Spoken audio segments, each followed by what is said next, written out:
اللہ تعالیٰ نے سور کو کیوں پیدا کیا؟ اللہ تعالیٰ کی مخلوق اس قدر زیادہ ہیں جن کا شمار بھی نہیں کیا جا سکتا، مگر تمام مخلوقات میں سے ایک بھی کوئی ایسا جاندار نہیں جسے اللہ تعالیٰ نے بغیر کسی حکمت یا مقصد کے پیدا کیا ہو۔ اللہ تعالیٰ نے سور یعنی خنزیر کو کب اور کیوں پیدا فرمایا؟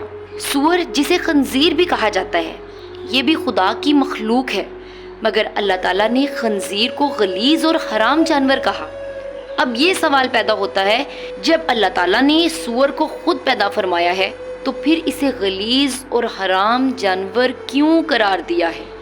اس کے پیچھے خدا کی کون سی حکمت پوشیدہ ہے؟ اب سوال تو ہمارا یہ ہے کہ اس قدر گندے جانور کو اللہ رب العزت نے کیوں پیدا فرمایا اور سور کی تخلیق کے پیچھے کیا وجہ تھی؟ دوستو، حضرت عبداللہ بن عباس رضی اللہ عنہ نے ایک حدیث مبارکہ کو روایت کرتے ہوئے فرمایا کہ جب حضرت عیسیٰ بن مریم علیہ السلام کے حواریوں نے آپ علیہ السلام سے کہا، اے عیسیٰ علیہ السلام، آپ ہمارے لیے کسی ایسے انسان کو زندہ فرما دیجئے جو ہمیں حضرت نوح علیہ السلام کی کشتی کے متعلق درست معلومات فراہم کر سکے، تو حضرت عیسیٰ علیہ السلام نے تھوڑی سی مٹی کو اٹھایا اور فرمایا کہ یہ مٹی حام بن نوح کی مٹی ہے۔ پھر آپ علیہ السلام نے اس مٹی پر اپنا عصا مارا تو ایک بوڑھا شخص اٹھ کھڑا ہوا۔ جب اس سے کشتی نوح کے بارے میں سوال کیا تو اس بوڑھے شخص نے بتایا کہ حضرت نوح علیہ السلام کی کشتی 1200 گز لمبی اور 600 گز چوڑی تھی۔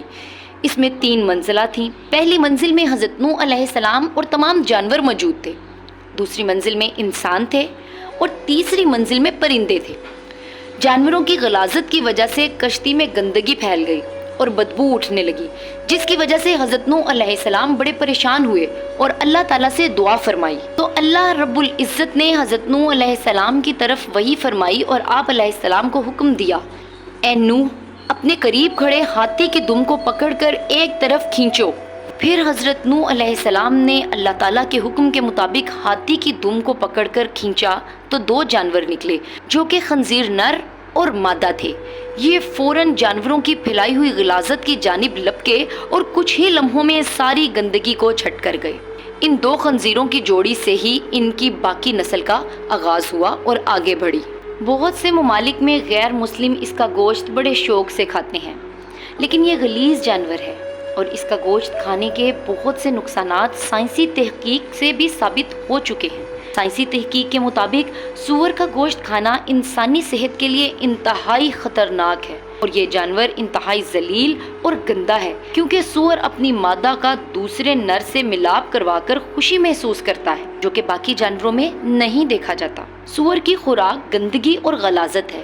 اس کے سامنے صاف چیز بھی رکھ دی جائے تو یہ اسے نہیں کھاتا اور گندگی یا غلاظت نہ ملنے پر اپنی غلاظت خود کھا لیتا ہے۔ اللہ تعالیٰ نے خنزیر کا ذکر قرآن کریم میں 4 مرتبہ فرمایا۔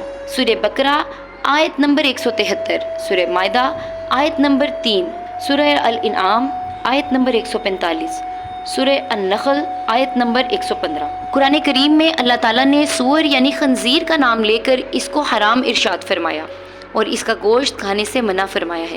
کسی اور جانور کا نام لے کر اسے حرام نہیں کہا گیا۔ آپ سمجھ چکے ہوں گے کہ جس جانور کو اللہ تعالیٰ نے گندگی صاف کرنے کے لیے پیدا فرمایا وہ گندا ہی ہوگا۔ سائنسی تحقیق تو آج ہو رہی ہے۔ اللہ رب العزت نے 1400 سال پہلے سے ہمیں اس جانور کی حقیقت سے آگاہ فرما دیا تھا۔ بے شک اللہ ہر چیز کا مالک اور خالق ہے، وہ جیسے چاہتا ہے کرتا ہے۔ ہمیں ہر صورت اس کے احکامات پر سر تسلیم خم کرنا پڑے گا، اسی میں ہماری دنیا اور آخرت دونوں کی بھلائی ہے۔ ہمارے سننے اور دیکھنے والوں کو ہمارے چینل سے کوئی بھی معلومات ملی ہو اور کچھ بھی اچھا لگا ہو تو آپ سے درخواست ہے ہمارے چینل کو لائک، سبسکرائب اور شیئر کر دیں اور بیل آئیکن کو دبانا مت بھولیے گا۔ ایم کے اسٹوریز کے ساتھ رہیے گا۔